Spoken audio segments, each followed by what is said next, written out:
സഹൃദയ കലാസ്നേഹികളെ, ഭരതനാട്യത്തിന്റെ രണ്ടാം ഭാഗമായ മോഹിനിയാട്ടം കണ്ടു. മികച്ചൊരു സിനിമ.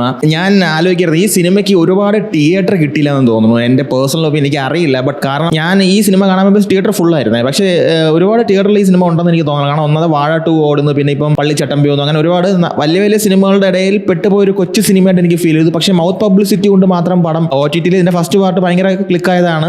പക്ഷേ ഈ സെക്കൻഡ് പാർട്ട് മൗത്ത് പബ്ലിസിറ്റിയിൽ നല്ല രീതിക്ക് റീച്ച് ആയിട്ടുണ്ട്. അപ്പോൾ നല്ല ഫാമിലി ഓഡിയൻസ് ഉണ്ട്. നല്ല കിടിലമായിട്ട് നമുക്ക് പോയിരുന്ന് എൻജോയ് ചെയ്യാൻ പറ്റുന്ന ഒരു അടിപൊളി സിനിമ. ഇതിന്റെ എഴുത്താണ് കേട്ടോ എന്റെ സൂപ്പർ. കിടിലം തിരക്കഥയാണ് ഇതിന്റെ എഴുത്തെന്ന് പറഞ്ഞു കഴിഞ്ഞാൽ ഇതിനകത്തുള്ള കഥാപാത്രങ്ങൾക്കെല്ലാം ഈക്വലി സ്പേസ് ഉണ്ട്. ഇവര് ചെയ്തേക്കുന്ന ഒരു കഥാപാത്രത്തിന് പോലും കുറവോ കൂടുതലോ ഇല്ല. എല്ലാവരും ചെയ്യുന്നതിന് ഒരു റീസണും തുടക്കം മുതൽ, അതായത് സിനിമയുടെ തുടക്കം മുതൽ അവസാനം വരെയുള്ള ഓരോ കാര്യങ്ങളിൽ ഇന്റർ കണക്റ്റഡ് ആയിട്ടാണ് പോകുന്നതെന്നും നമുക്ക് സിമ്പിൾ ആയിട്ട് മനസ്സിലാക്കാൻ പറ്റുന്ന ഒരു ഡാർക്ക് കോമഡിയാണ്. എന്നാൽ ഇതൊരു കറുത്ത comedy, black comedy, dark comedy എന്ന് പറയാൻ പറ്റുന്ന സാധനമാണ്. അതിനകത്ത് ഹ്യൂമർ കൊണ്ടുവന്നേക്കുന്ന രീതി, ചില ഭാവങ്ങൾ, ചില സിറ്റുവേഷണൽ കോമഡീസ്, ഇതെല്ലാം കിടിലാണ് കേട്ടോ. പെർഫോമൻസ് എടുത്ത് പറയാനായിട്ട് അങ്ങനെയൊന്നുമില്ല, എല്ലാവരും നല്ലോണം ചെയ്തിട്ടുണ്ട്. പിന്നെ കലാരഞ്ജിനി ഞാൻ ആക്ച്വലി ശ്രദ്ധിച്ചായിരുന്നു. പുള്ളിക്കാരിയുടെ കുറച്ച് ഒരു ഹ്യൂമർ സൈഡ്, ഒരു കോമഡി വശങ്ങളൊക്കെ നന്നായിട്ട് ഇതിനകത്ത് വാക്കിയിട്ടുണ്ട്. 1-2 സാധനങ്ങളൊക്കെ കൊണ്ടുവരിങ്ങനെ ദേവിയെ പോലെ നിൽക്കുന്ന ഒരു സാധനം. പിന്നെ ഒരു ഫോട്ടോ ഉണ്ട്, സുരാജ് കുഞ്ഞാറോട് ഇതിനകത്തുണ്ട്. സുരാജിന്റെ കഥാപാത്രം കിടിലാണ് കേട്ടോ. ബേബി ജീനൊക്കെ നല്ല സ്വാഗാണ്. ബേബി ജീന്റെ ഫസ്റ്റ് ഹാഫിൽ അല്ലെങ്കിൽ ബേബി ജീൻ കുറച്ച് നെഗറ്റീവ് ഷെയ്ഡിലോട്ട് വന്നിട്ട് പിന്നെ അത് ഫൈനലി എത്തുമ്പോൾ അത് കോമഡി ആയിട്ടുള്ള ഷിഫ്റ്റ് ഉണ്ട്.